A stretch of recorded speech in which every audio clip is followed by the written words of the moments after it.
Sayyidina Umar bin Al-Khattab itu sampai sampai jarang banget tidur kecuali karena ketiduran.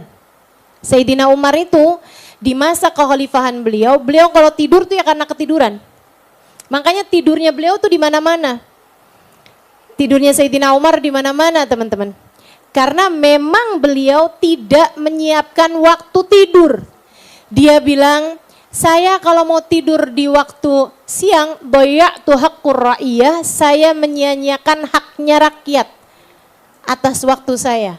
Saya kalau tidur di waktu malam, saya menyia-nyiakan hak Allah dari diri saya. Wa kaifa anam fima baina hatainil waqtain, bagaimana mungkin saya bisa tidur di antara kedua waktu itu? Jadi enggak siang, enggak malam, enggak ada tidurnya.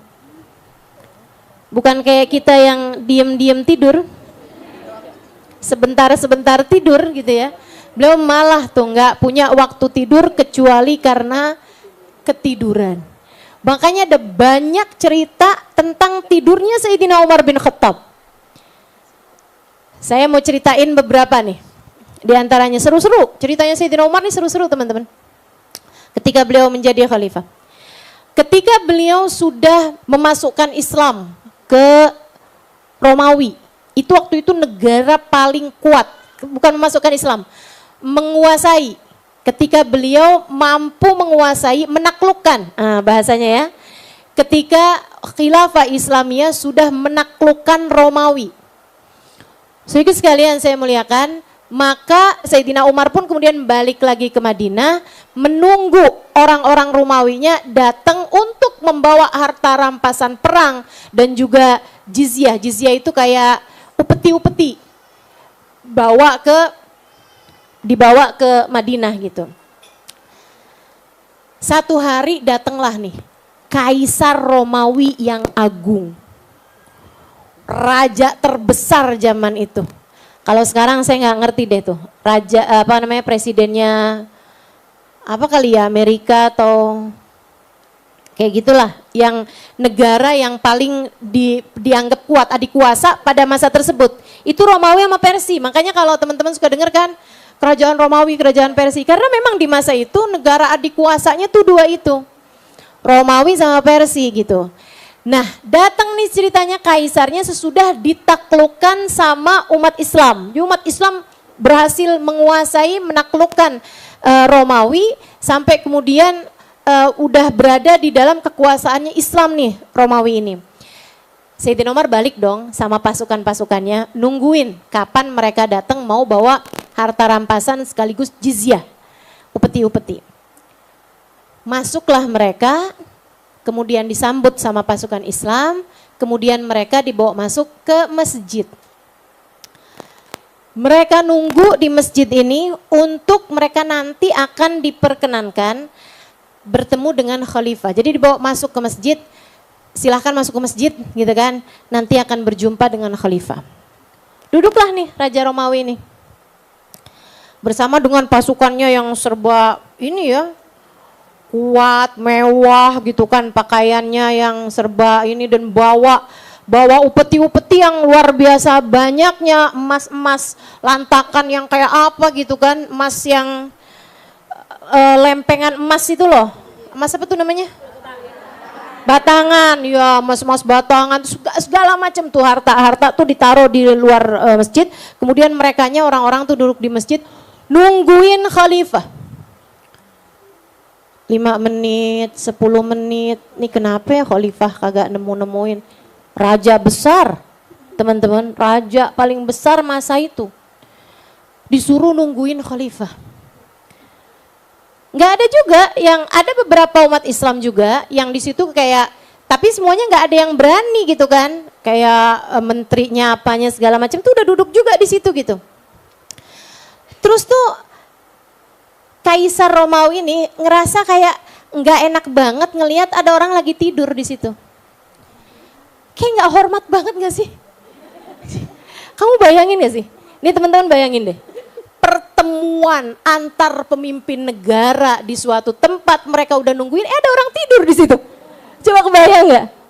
Orang ada tidur aja nih misalnya nih ya, ini di majelis nih, di majelis gitu kan. Terus ada orang yang tidur ampe baringan gitu misalnya. Itu aja udah ganggu pemandangan kan.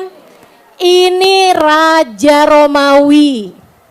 Raja Romawi udah duduk di situ bersama dengan pasukan-pasukan elitnya.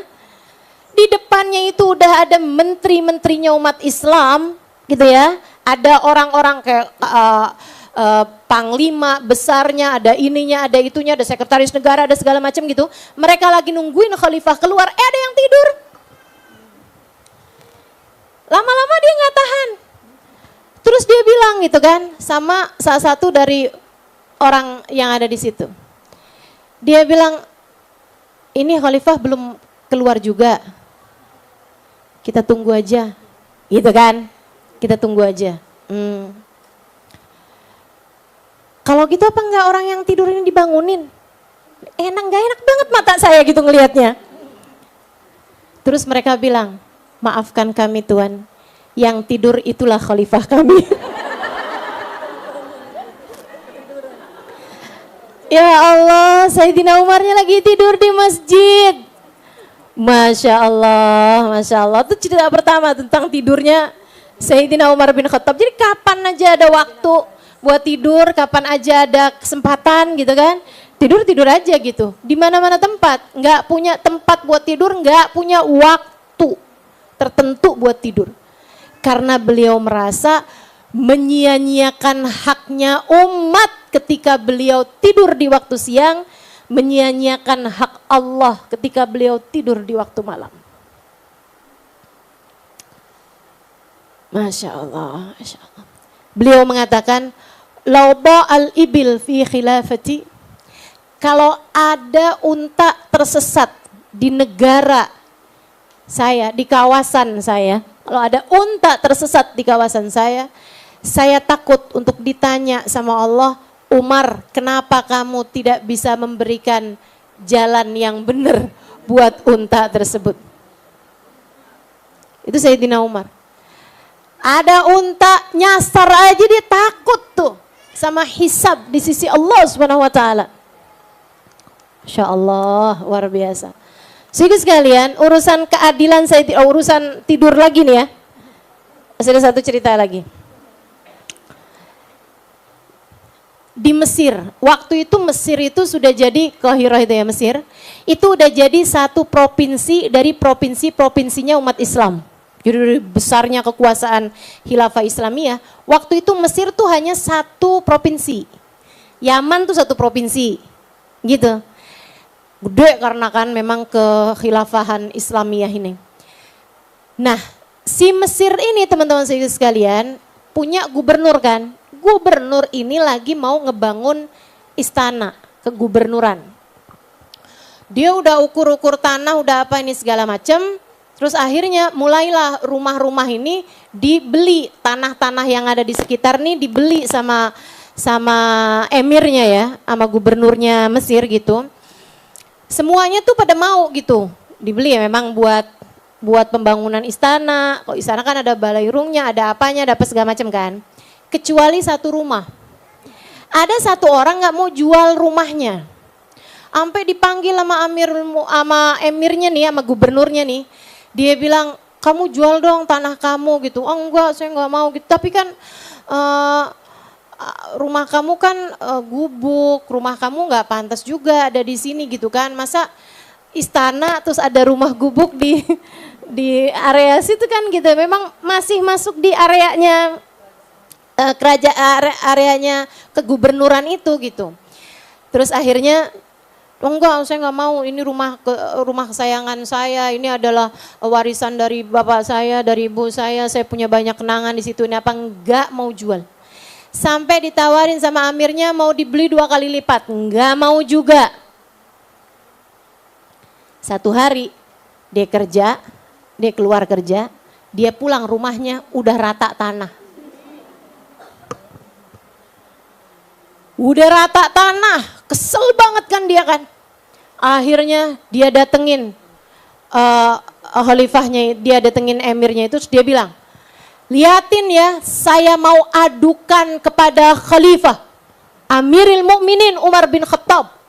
Saya mau aduin kamu kepada Amirul Mukminin Umar bin Khattab. Orang itu mikirnya kayak yang, ya bisa apa juga dia pergi ke sana gitu kan. Gak yakin.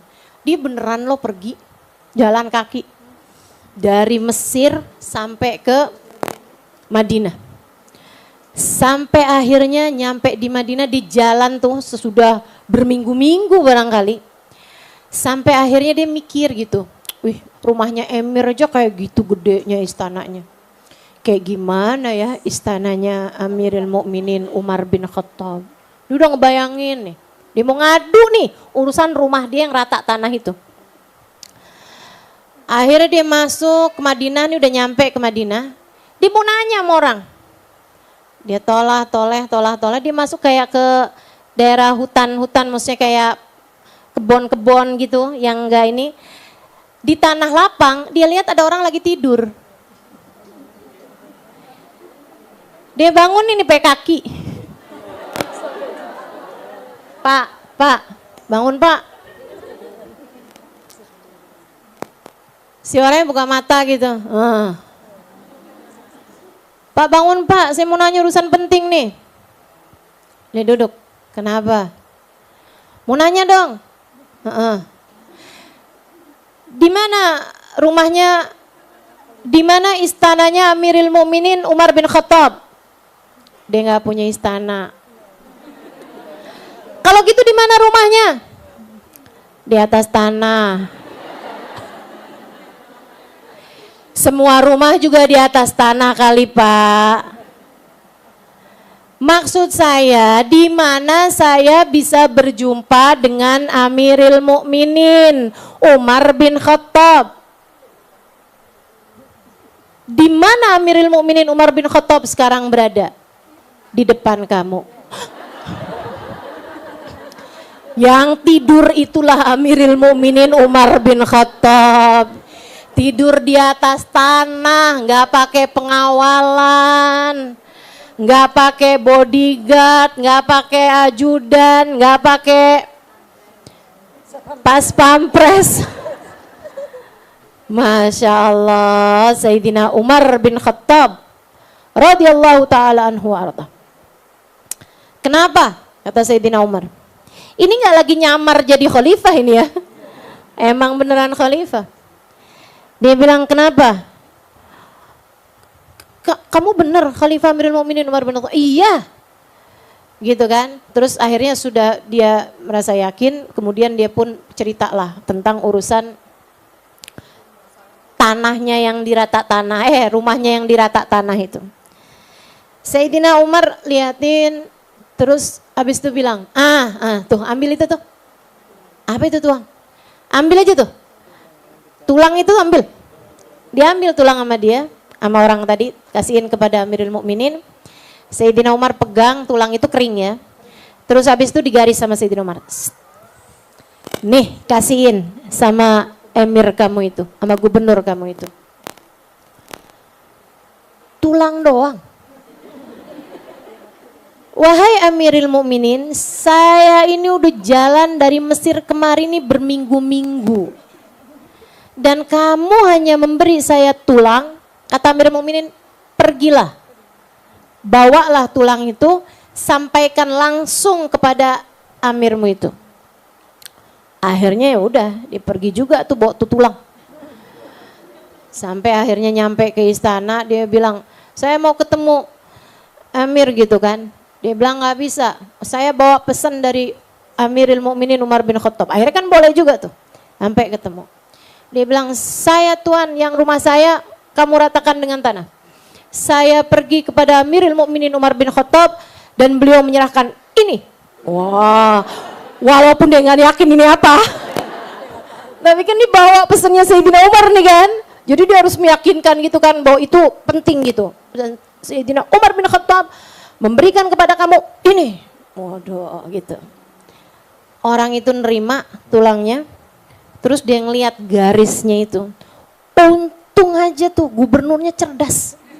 Saya nggak bisa bayangin kalau gubernurnya apaan ini.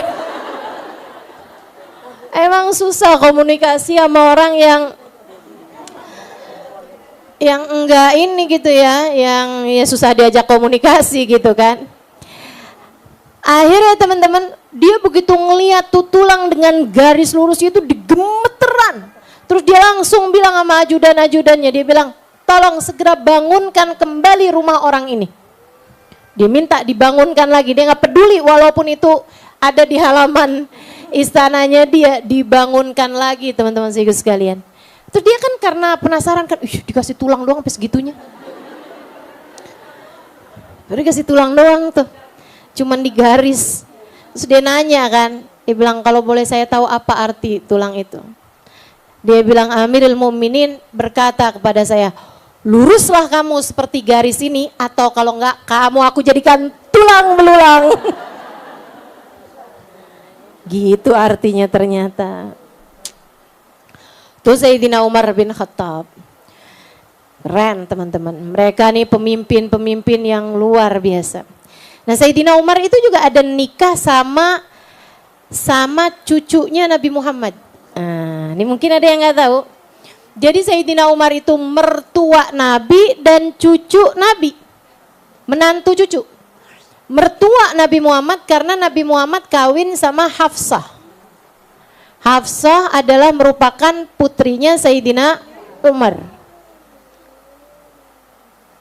Hafsah adalah merupakan anaknya Sayyidina Umar bin Khattab. Tapi selain daripada itu, sesudah wafatnya Nabi Muhammad, sudah bertahun-tahun wafatnya Nabi Muhammad, Sayyidina Umar itu juga ada nikah sama anaknya Sayyidina Ali bin Abi Thalib.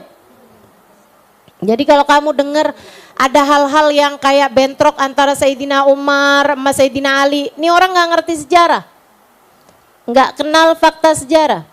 Faktanya adalah bahwa Sayyidina Umar bahkan menikah sama anaknya Sayyidina Ali bin Abi Thalib dengan Sayyidah Fatimah Zahra.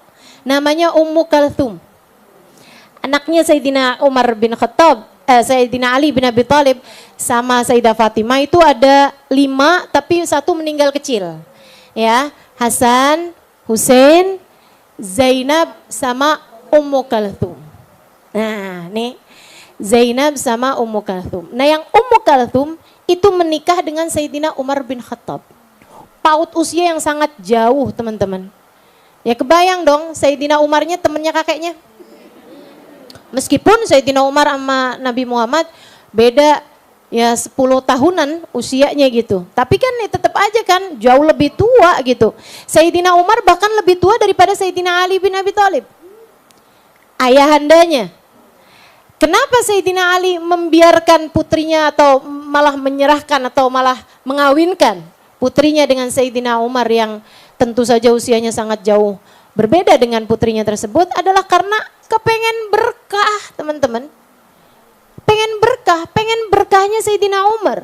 Para sahabat tuh semuanya saling menjaga hal-hal itu dan mereka juga tahu betapa sangat besarnya nilai Sayyidina Umar dalam pandangan Allah Subhanahu wa taala yang sampai Nabi Muhammad sallallahu alaihi wasallam mengatakan tentangnya, "Lau kana nabiyyan ba'di lakana Umar." Andai aja ada nabi sesudah aku pastilah dia adalah Umar bin Khattab. Innallaha farraq bainal haq wal batin bilisani Umar. Sungguhnya Allah Subhanahu wa taala memisahkan antara hak dan batil dengan lisan Umar bin Khattab. Jadi dinikahkan nih putrinya sama Sayyidina Umar bin Khattab. Ketika Sayyidina Umar menjadi khalifah, salah satu istri beliau adalah cucu Nabi Muhammad, Sayyidah Ummu Kalthum atau anak dari Sayyidah Fatimah, anak dari Sayyidina Ali bin Abi Thalib. Satu hari Sayyidina Umar belusukan. Emang kerjaannya Sayyidina Umar belusukan nih. Zaman sekarang nih belusukan nih terinspirasi dari Sayyidina Umar. Saya rasa. Sayyidina Umar nih lagi jalan-jalan, teman-teman sekalian. Tahu-tahu ada seorang laki-laki keluar dari rumah, dia teriak-teriak, "Tolong saya, tolong saya, tolong saya," gitu. Sayyidina Umar pun segera mendekat sama dia ini kan. Beliau lagi naik unta atau kuda lah waktu itu. Yang pasti beliau sedang naik kendaraan gitu. Disamperin sama Sayyidina Umar. Kenapa Pak? Kenapa Pak? Istri saya mau melahirkan nih, istri saya sebentar lagi mau melahirkan dan gak ada yang bantuin, tolongin saya. Itu rumah satu terpencil gitu di tengah-tengah kayak semacam gurun pasir atau wadi ya, wadi itu apa sih, lembah gitu. Kayak di sebuah lembah antara gunung-gunung itu rumah sendirian satu-satunya, istrinya mau melahirkan. Sayyidina Umar bilang, baiklah kalau begitu sebentar ya. Beliau pun kemudian lari bawa kendaraannya ini teman-teman. Beliau datang gak lama kemudian membawa istri beliau yang adalah Sayyidah Ummu Kalthum. Turunlah di situ, Sayyidina Ummu Kalthum segera bilang kepada Sayyidina Umar, tolong didihkan air. Sayyidina Umar kerjain. Khalifah. Ngebantuin orang lahirin. Saudaraku sekalian, itu ya emang Islam nih menyisakan sejarah-sejarah yang begitu cemerlang, yang begitu menawan, akhlak, keindahan yang enggak ada tarak bandingnya gitu. Kamu mau bicara tentang kesederhanaan pemimpin, adanya dalam sejarah Islam. Mau sesederhana apapun pemimpin-pemimpin di luar Islam gitu, nggak akan bisa nyampe kepada kesederhanaan mereka ini teman-teman. Yang tiduran entaran di gurun pasir, entaran di masjid. Padahal beliau adalah seorang khalifah yang ngebantuin rakyat melahirkan. Jadi nih Sayyidah Ummu Kalthum ngurusin. Ayo, ini udah pembukaan dulu, ayo nih bismillah, ayo bismillah, bismillah. Katanya gitu, ini kayaknya udah mau keluar nih, ayo bismillah, bismillah. Nungguin teman-teman sampai lahiran dengan selamat, diajarin bacaannya ini apa, begitu habis selesai dibersihkan gitu kan, air panasnya udah mendidih, dimandikan pakai air hangat dan seterusnya, dia udah putusin tali pusarnya, udah rapi, udah cakep, udah bersih nih anak, kemudian dibawakan kepada ibunya tersebut, diazanin sama bapaknya begitu lahir kan, dia minta bapaknya buat mengazankannya. Nah habis selesai itu kemudian dikasihkan kepada ibunya buat liatin. Waduh seneng banget tuh keluarga, alhamdulillah anaknya selamat, lahir, bagus semuanya, semuanya cakep ini apa semuanya. Udah nih habis selesai mereka bilang, terima kasih banyak wahai orang-orang baik, makasih banyak nih, kalau boleh saya tahu nih siapa namamu biar bisa masukin doa kan gitu tuh. Katanya Umar bin Khattab, saya Umar bin Khattab. Nggak pakai embel-embel. Saya Umar bin Khattab. Ini kita kadang-kadang, bukan kita sih ya. Saya Halimah Lidrus, Ustazah Halimah Lidrus. Enggak sih, tapi saya enggak gitu. Kadang orang baru jadi Pak Lurah, baru jadi RT RW aja kan. Saya Bapak siapa gitu, Pak Sapardi. Dan saya RT di sini. Saya RW di sini, saya lurah di sini. Kayaknya udah langsung gitu. Jabatan-jabatannya. Ini Umar bin Khattab, khalifah yang bahkan Mesir berada dalam kekuasaannya, yang bahkan menaklukkan Romawi. Kalau ngenalin diri, saya Umar bin Khattab. Umar bin Khattab. Dia bilang, Umar bin Khattab khalifah. Tuhan maafkan saya, udah gemeteran tuh. Maafkan saya Tuhan, maafkan saya, terima kasih banyak Tuhan, maafkan saya Tuhan. Kenapa engkau harus membantu kami? Kata Sayyidina Umar, seharusnya kalian lebih berterima kasih lagi kepada istri saya. Innahu sibtun Nabi, dia adalah cucu Nabi Muhammad SAW. Udah panik tuh ibu, tuh panik tuh bapaknya.